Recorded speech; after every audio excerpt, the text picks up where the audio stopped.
Assalamualaikum warahmatullahi wabarakatuh. Perkenalkan, nama saya Arifan, NIM saya 20086364, prodi saya Penjas Keseraik, mata kuliah saya Administrasi Supervisi Pendidikan. Saya akan menjelaskan sedikit tentang pengertian-pengertian dari kepemimpinan serta fungsi kepemimpinan dan gaya kepemimpinan pendidikan. Yang pertama, kepemimpinan. Kepemimpinan adalah menyangkut dan mendisimulasi, memobilisasi atau mengarahkan kepada bawahnya tentang cara dalam berusaha secara bersama, serta merupakan bagian dari fungsi-fungsi yang ada dan dijelaskan kepada bawahnya, serta menanggung tanggung jawab serta posisi yang strategis dalam sistem dalam hierarki kerja. Fungsi kepemimpinan. Fungsi kepemimpinan yaitu memandu, menuntun, serta membimbing, membangun, serta menjalin jaringan komunikasi yang baik antar sesama berwirausaha, serta membawa para pengikutnya kepada sasaran yang ingin dicapai sesuai target yang diinginkan. Fungsi yang berhubungan dengan tugas atau pemecahan masalah, yaitu menyangkut pemberian atas informasi serta pendapat yang akan dikeluarkan. Yang kedua, fungsi-fungsi pemeliharaan, yaitu segala sesuatu yang dapat digunakan atau membantu kelompok berjalan sesuai rencana yang ingin diinginkan, serta kelompok lain dengan penegakan perbedaan kelompok dan sebagainya.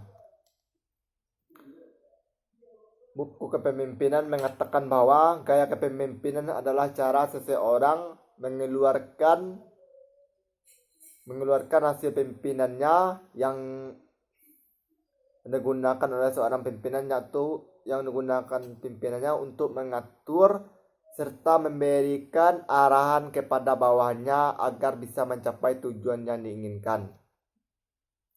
Ciri gaya kepemimpinan ini adalah sebagai berikut yang saya ketahui, yaitu memberikan petunjuk secara jelas kepada arahan atau bawahan yang bekerja bersamanya. Yang kedua, mendefinisikan secara operasional peranan atau pengikut yang akan bekerja bersamanya, serta komunikasi sebagian besar satu arah yang akan dicapai. Yang keempat, pemimpin yang membuat harus tahu apa yang keputusan yang akan diambil. Yang kelima, supervisi ketat, yaitu memberikan arahan serta mempertanggungjawaban kepada pengikut. Yang keenam, instruksi atau arahan secara bertingkat supaya ada metode yang diinginkan bisa tercapai secara elastis atau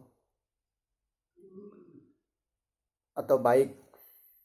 Ciri-ciri gaya kepemimpinan: menyediakan petunjuk mengenal siapa, apa, di mana, bagaimana, mengapa terjadinya sebuah proyek atau usaha tersebut.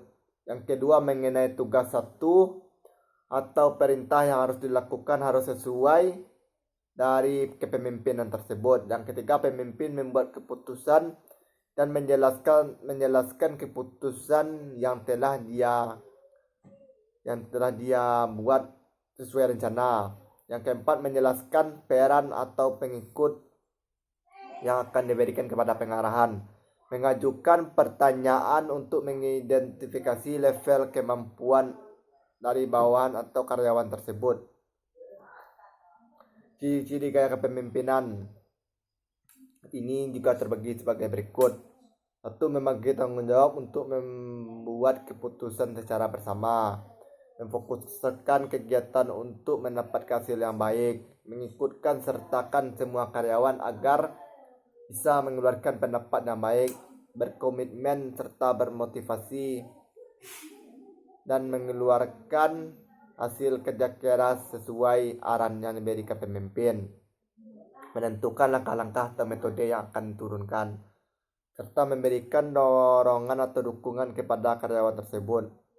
serta memberikan masukan atau dari pihak lain yang bisa diambil keputusannya agar kepemimpinan tersebut dan pelaksananya agar terjalan secara baik, dan serta mendengar, mengevaluasi perkembangan yang terjadi pada suatu sistem, mendelegasikan tugas dan aktivitas yang telah dilakukan, pengikut membuat hasil keputusan yang telah dibuat, mendorong serta mengambil kebebasan untuk tidak membuat risiko, mengadakan supervisi longgar serta menonton aktivitas yang diadakan karyawan, dan memperkuat hasil yang telah ditetapkan. Kesimpulan yang telah saya buat, kepemimpinan pendidikan sebagai suatu atau kemampuan proses yang ditetapkan serta mempengaruhi bimbingan atau mengkoordinasi dan menggerakkan orang-orang yang dipercayanya yang ada hubungan dengan pengembangan serta hasil usaha tersebut, dengan menggunakan metode yang diarahkan pemimpin tersebut agar anggota tersebut bisa mengeluarkan hasil yang semaksimal mungkin serta menerima berbagai pendapat dari pihak lain dalam dan luar kantor agar suatu perjalanan hasil usaha tersebut berjalan lancar, dan agar kegiatan dari kepemimpinan itu berjalan lancar dan berhasil maksimal. Sekian dari saya. Assalamualaikum warahmatullahi wabarakatuh.